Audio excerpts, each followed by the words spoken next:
that both of his parents were together. Obviously, he's white. Obviously, he grew up in Pennsylvania, Obama grew up white. But they both were people who who fought through their circumstances and who went to school, who made something really positive out of their lives. And for our kids, I think this is extraordinarily important in terms of an example, because wherever you start in America, it doesn't have anything to do with where you end up. And in terms of youth involvement, do you think that this is a phenomenon that so many youth are so engaged, or do you think it's going to continue in local and state elections as well? Well, I hope it continues in local and state elections. I can't say I know what's going to happen. The Obama campaign is such a phenomenal experience, and people are being engaged. And, the more often people vote, and you get them to vote 3 times in a row, then they'll probably vote for the rest of their lives. So we've got to keep young people engaged and not just let it be a one-time fad for 1 year. It was 84% in 2004. That's right. And so some people would argue that 2004 was a big turnout, 2006 was a bigger turnout, and in 2008 we're going to have the biggest young youth turnout that we've ever had. So this could be the 3rd time in a row we'll see elections. Do you think that's just from Barack Obama, or is there just like a general new excitement about politics nowadays? What I think is that there's been, if you look back, most political scientists say that people get their political identity sometime between the age of 9 and 12. And so you take people who are in college right now, 18, 19, 22 years old. That's been 10 years that they've been paying attention to politics. And what's happened in those 10 years? In those 10 years, we had a president impeached for something people think it shouldn't have been impeached for.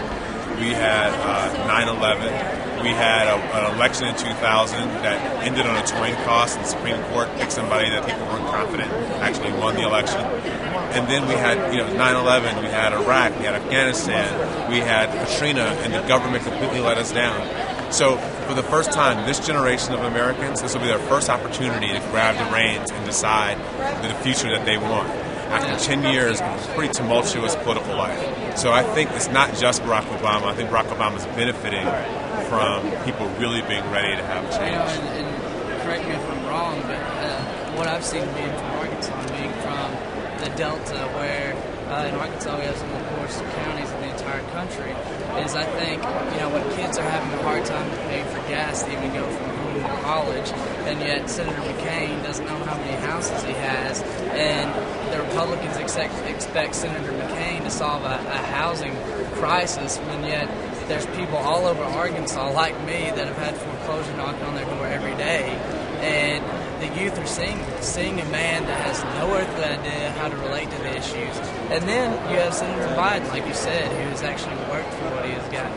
And to have him as the VP, I think, is really going to turn out Arkansas. I really do. Especially and I'll tell you what, I'll date myself here, but I graduated from college in 1992. I was a senior in college in 1992. And in 1992, we were in the middle of a recession. So people who were my age were trying to figure out what jobs we were going to get. A lot of people were planning to go to graduate school because they didn't think they were going to be able to go to work. And so it was a very similar economic time. And Bill Clinton came out and he talked about what was wrong with America. There's nothing wrong with America that can't be fixed by what's right with America. And he really talked about student loan forgiveness. He talked about stimulating the economy. There were things that we rallied around. And that was a very large youth turnout for the time period in 1992. So Barack Obama is a very similar character in American politics, and he's been able to tap into that same vein of the positive American experience, and how, it doesn't matter what's wrong, but actually the country really has a phenomenal ability to regenerate itself and do well. Jamal, can I ask you one last question? Sure. Because we have a team of young journalists here, Okay. and as an Obama supporter, you always give a tone of some type of equality when you're on the air as a commentator. So how do you manage that? And did you have to do that to keep your spot on television? No, there actually were people who complained that I should be a little harder on one person or another.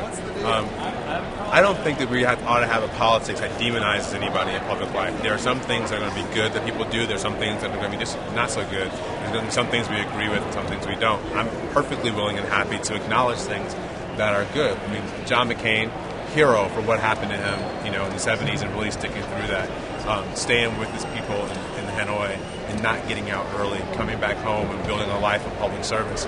The problem is John McCain is is not what happened 35 years ago. The problem is where he wants to go in the next 4 years. So I'm perfectly willing to take a candidate on like McCain about where he wants to go with America.